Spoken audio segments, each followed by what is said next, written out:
This is our tower bell, and here's how it sounds.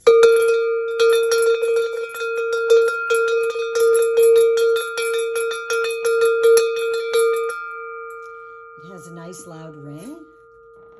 It measures about 7¼ inches with maybe another 7 inches for the rope. As you can see, it has nice brassy gold tones throughout with a very rustic feel with the nails in the back. And it has a slightly oblong shape so that the ringer can hit the sides a little bit easier.